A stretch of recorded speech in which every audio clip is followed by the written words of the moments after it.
प्रतीक्षा और आज के इस वीडियो में हम बात करने वाले हैं यूपी-टीयू रिलेटेड जो भी लेटेस्ट अपडेट है उसके बारे में। तो अगर आपने जेईई मेंस का एग्जाम दिया है और आपकी ऑफ कोर्स रिजल्ट तो आ गई है, रैंक तो आपको पता चल गई है, आप उत्तर प्रदेश से आते हैं, तो आज की इस वीडियो में मैं आपको यूपी-टीयू, यूपीटीएसी जो भी आप कहते हैं, एके-टीयू है, आपको उसकी कंप्लीट गाइडेंस में देने वाली हूँ कि आपको चाहे आपकी जो है कोई भी रैंक आई हो, चाहे 14 लाख रैंक आई हो, आप यूपी से आते हैं या फिर किसी भी स्टेट से आते हैं, सबके लिए यूपी-टीयू में कैसे एडमिशन लेना पॉसिबल है, उसके साथ साथ क्या क्या इनकी गाइडलाइंस आ गई हैं, क्या क्या चीज़ें आपको अपडेटेड रखनी, बिल्कुल डॉक्यूमेंट्स अपने अपडेट कर लो। अगर मैं ये वीडियो बना रही हूँ, अगर मैं आपको कह रही हूँ कि उनकी गाइडलाइंस आ गई हैं, इसका मतलब है जल्दी से जल्दी काउंसलिंग भी शुरू हो जाएगी, तो बिल्कुल अपडेटेड रहना है, लेट नहीं करना है। ठीक है, आ जाओ शुरू करते हैं। देखो, सबसे पहले तो अब जो इनके पुराना जो पोर्टल था, जो एनआईसी वाला पोर्टल था, अब वो नहीं है।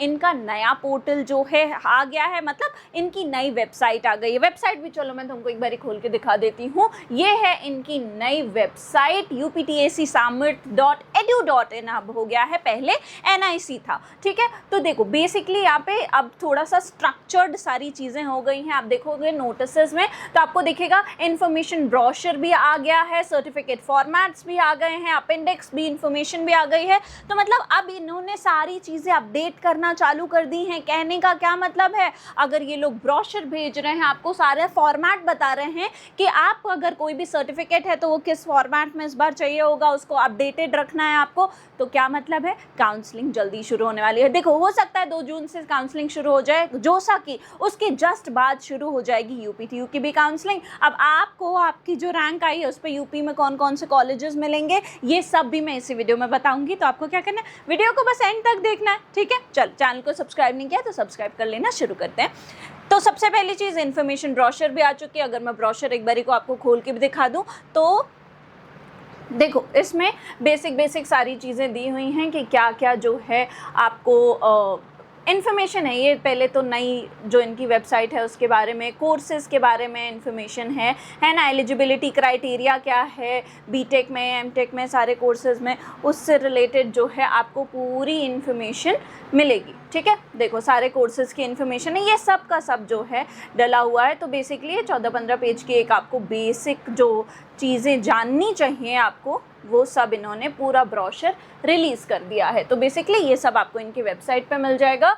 हम जो चीज़ समझने वाले हैं उसमें ये है कि अगर मैं यूपी-टीयू की बात कर रही हूँ तो अलग से कोई एग्ज़ाम नहीं होता है। जो आपके जेईई मेंस का स्कोर है, उसके बाद आप अगर जो है सीयूईटी का पेपर दे रहे हैं तो सीयूईटी के स्कोर के बेसिस पे, या फिर कुछ नहीं है तो 12th तो दिया है ना, 12th के मार्क्स के बेसिस पे भी आपको एडमिशन मिल जाता है। ठीक है, तो सिंपल सा यही क्राइटेरिया है। अब अगर मैं बात करूँ कि यूपी-टीयू का ऑफकोर्स कोई एग्ज़ाम नहीं होता, बीटेक करना है, जेईई मेंस के स्कोर पे आपका जेईई मेंस का जो भी रैंक आई है उसके बेसिस पे मैं कह रही हूँ, चाहे आपकी रैंक थाउजेंड्स में है, चाहे लैक्स में है, चाहे 14 लाख है ना, आपकी 2-4 परसेंटाइल वाले अगर आप स्टूडेंट हो तो भी आपको एडमिशन मिल जाएगा। आपको बस जेईई मेंस के एग्ज़ाम में बैठना था। अगर आप बैठे हो तो आपको कोई ना कोई कॉलेज मिल ही जाएगा यूपी-टीयू के through. That is how easy it is. और कैसे मिलेगा, कॉलेजेस की लिस्ट कहाँ मिलेगी वो भी अभी मैं सब बता दूंगी। बाकी जो है चीज़ें हैं, देखो यूपी-टीयू का हमने देख लिया। अदर स्टेट के जो स्टूडेंट्स हैं उनके लिए क्या रूल है, देखो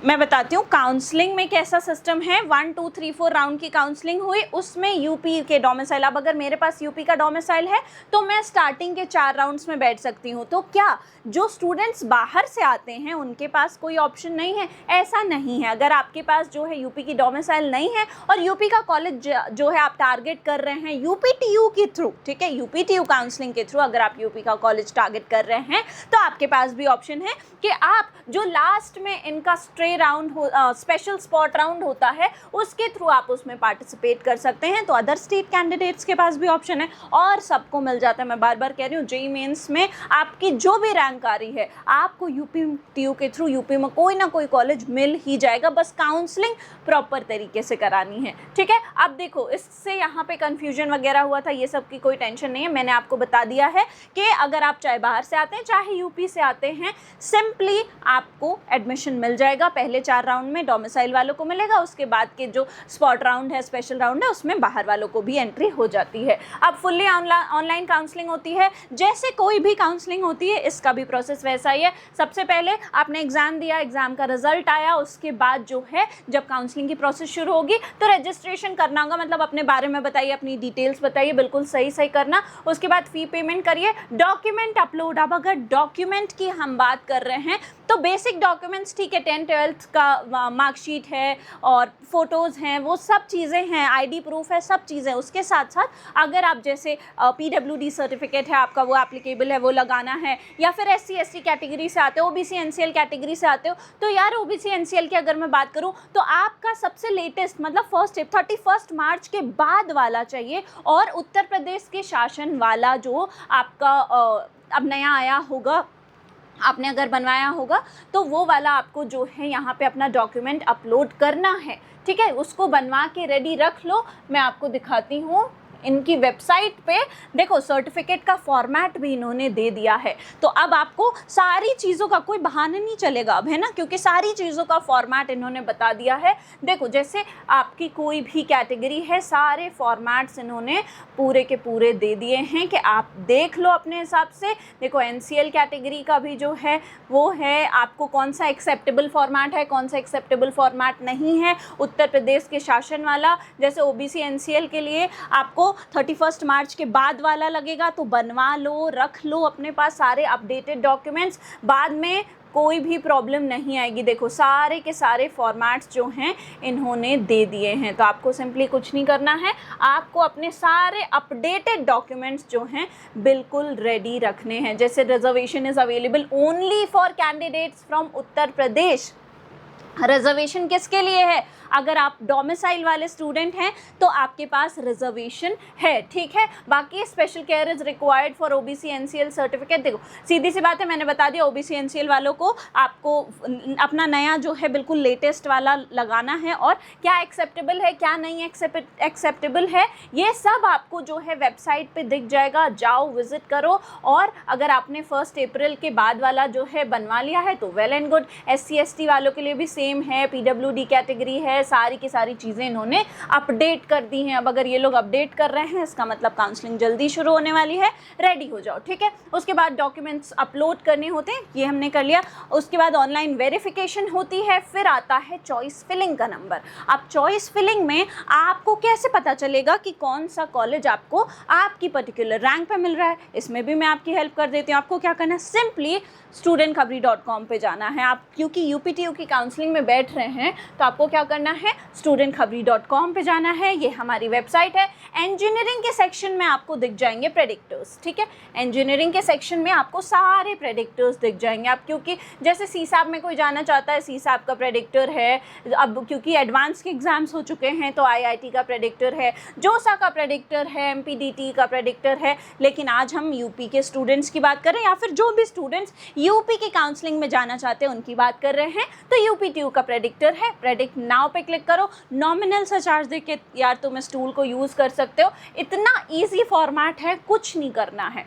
ये प्रेडिक्टर तुमको तुम्हारी रैंक पे UPTU के थ्रू जो जो कॉलेजेस मिल रहे होंगे, उनमें जो ब्रांचेस मिल रहे होंगे, कौन से राउंड में मिलेगी, कौन से कोटा के थ्रू मिलेंगी, क्लोजिंग रैंक क्या रहने वाली है, पूरी की पूरी डिटेल्ड एनालिसिस दे देगा। ब्रांच वाइज अगर आपको पर्टिकुलर लिस्ट चाहिए तो भी आपको जो है मिल जाएगी। अब जैसे मान लो कि तुम्हारी जो रैंक है वो आ रही है 1.5 लाख, ठीक है। हमने 1,50,000 डाल दिया, उसके बाद हमने कैटेगरी सेलेक्ट कर लिया। मान लो आपकी जो कैटेगरी है वो है ओपन कैटेगरी, या चलो BC ले लेते हैं, OBC ले लेते हैं, ठीक है। आपका कोई कोटा लग रहा है, कोटा लगा दो। उसके साथ साथ ईयर सेलेक्ट कर सकते हो, जेंडर सेलेक्ट कर सकते हो। ब्रांच स्पेसिफिक अगर जानना है कि मुझे कौन कौन से कॉलेजेस में कंप्यूटर साइंस इंजीनियरिंग मिल रही है, कौन से कॉलेजेस में मुझे मैकेनिकल मिल रही है, वो भी जो है तुमको पता चल जाएगी। ऑलराइट, तो सिंपली प्रेडिक्ट पे क्लिक करो और देखो कॉलेजेस की लिस्ट आ गई। उसके साथ साथ इन कॉलेजेस में कौन सी ब्रांच मिलेगी, उसके साथ साथ कौन से राउंड में मिलेगी, कौन से कोटा के थ्रू मिलेगी, सब आपको जो है पता चल जाएगा। तो सिंपली स्टूडेंट खबरी पे जाके आप अपने लिए चॉइस फिलिंग के टाइम पे कौन कौन सी चॉइसेस आपको फिल करनी है, आपको आपकी रैंक पे सबसे बेस्ट कॉलेज कौन सा मिलेगा, ये आपको पता चल जाएगा। बहुत ईजी है यूज़ करना। जाओ यार studentkhabri.com पे उसको यूज़ करके देखो हमारे प्रेडिक्टर्स को, ठीक है। अपने लिए चॉइस एक्सेस की लिस्ट बना के रख लो, क्योंकि मैं बार बार कह रही हूँ जैसे ही जोसा की काउंसलिंग खत्म होगी तुरंत ये जो काउंसलिंग है वो शुरू हो जाएगी। चॉइस फिलिंग के बाद अगर उस रेंज ऑफ रैंक पे जिस पे इस बार वो कॉलेज अलॉट हो रहा है आपने वो फिल किया है सबसे ऊपर तो वो मिल जाएगा, नहीं तो जो भी आपकी रैंक पे मिल रहा होगा वो अलॉट हो जाएगा, तो सीट अलॉटमेंट आ जाएगा। अब उसके बाद आपका डिसीजन है कि आपको वो सीट चाहिए या फिर आपको वो सीट जो है फ्लोट करनी है और काउंसलिंग वाले राउंड्स में मतलब नेक्स्ट राउंड में जाना है, अपग्रेड करना है, वो सब फिर आपके पास जो है ऑप्शन आ जाता है। अगर आपने सीट एक्सेप्ट कर ली है तो जाओ वहाँ रिपोर्ट करो, डॉक्यूमेंट्स वगैरह सबमिट करो, एडमिशन ले लो, ठीक है। अब मल्टीपल काउंसलिंग के राउंड्स होते हैं, ये भी मैंने आपको बता दिया। ये 4 राउंड्स ध्यान रखना, यूपीटीयू के स्टार्टिंग के 4 राउंड डोमिसाइल वाले बच्चों के लिए है, यूपी वाले बच्चों के लिए है। बाकी जो राउंड है स्पेशल स्पॉट राउंड उसमें बाहर के भी बच्चे आ सकते हैं। इंटरनल स्लाइडिंग वगैरह भी होती है। अब देखो इंटरनल स्लाइडिंग का क्या मतलब है कि आप अपग्रेड कर सकते हैं। जैसे आपने जो है एडमिशन कहीं पे आपने सीट एक्सेप्ट कर लिया, एडमिशन ले लिया, तो उसके बाद आप ब्रांच चेंज कर सकते हैं इंटरनली, उसी कॉलेज में ब्रांच वगैरह चेंज कर सकते हैं, वो सारी चीज़ें होती हैं। बाकी काउंसलिंग की रजिस्ट्रेशन मई लास्ट में या फिर जो है जून 2026 में शुरू होने के चांसेस हैं। मैं रजिस्ट्रेशन की बात कर रही हूँ। रजिस्ट्रेशन की डेट जैसी आ जाएगी यार सबसे पहले इसी चैनल पर पता चलेगी। सारी की सारी जेईई मेंस से रिलेटेड अपडेट आपको इसी चैनल पर पता चलेंगे, इसलिए आपको क्या करना है, चैनल को सब्सक्राइब या फॉलो कर लेना। बाकी पोर्टल वगैरह ऑलरेडी लॉन्च हो चुका है, ब्रोशर इन लोगों ने लॉन्च कर दिए हैं, वो सब चीज़ें मैंने आपको दिखा दी हैं। डॉक्यूमेंट्स वही हैं जो जेईई मेंस में लगते हैं, वही हैं। 10th-12th की मार्कशीट है, जेईई मेंस का स्कोर कार्ड है, डोमिसाइल सर्टिफिकेट है, category certificate, income certificate, character certificate, medical certificate, passport size photos, valid photo ID proof, ये सब ले लेना। कौन कौन से कोर्सेज कवर्ड होते हैं ये सब लिखा हुआ है। देखो अब एक और चीज़ मैं आपको बता दूं कि अगर आपने जेईई मेंस का पेपर दिया है वेल एंड गुड, आप इसमें बैठ सकते हैं। अगर आपने चलो जेईई मेंस का पेपर नहीं दिया है, आप सीयूईटी का एग्जाम दे रहे हो, तो भी आप इसमें बैठ सकते हो एग्जाम में। और उसके बाद अगर आपने सिंपली कोई भी एग्जाम नहीं दिया, 12th के मार्क्स के बेसिस पे भी आपको एडमिशन मिल जाता है यूपीटीयू में। लेकिन ध्यान रखने वाली क्या चीज़ है कि सबसे पहले प्रेफरेंस मिलेगी किसको, जेईई मेंस वालों को। तो अगर आपकी जेईई मेंस में बहुत भी ज़्यादा रैंक आई है, 14-15 लाख, 14-14.5 लाख रैंक भी अगर आई है आपकी, तो भी पहले आपको प्रेफरेंस मिलेगी। तो पहले जेईई मेंस वाले, फिर आपके आएंगे सीयूईटी वाले, फिर आएंगे 12th के जो मार्क्स वाले हैं। अब देखो एक और चीज़ ये भी समझने वाली है कि आपको ये नहीं सोचना है कि जेईई मेंस को जो है वाले अगर 14 लाख वाले बच्चे आ रहे हैं तो फिर तो सीट नहीं बचेगी, नहीं, ऐसा एल्गोरिदम सेट होता है। पहली बात तो बहुत सारे स्टूडेंट्स को जो है प्रॉपर काउंसलिंग नहीं आती है, चाहे आप एमपी से आते हैं चाहे यूपी से आते हैं। यार काउंसलिंग में मिस्टेक मत करना। जोसा की काउंसलिंग में हेल्प चाहिए, स्पेशली एमपीडीटी की काउंसलिंग में हेल्प चाहिए, नीचे मैं profile analysis form description box में लगा दूंगी, उस पर क्लिक करके उसको फिल करके आप हमसे कनेक्ट कर सकते हैं।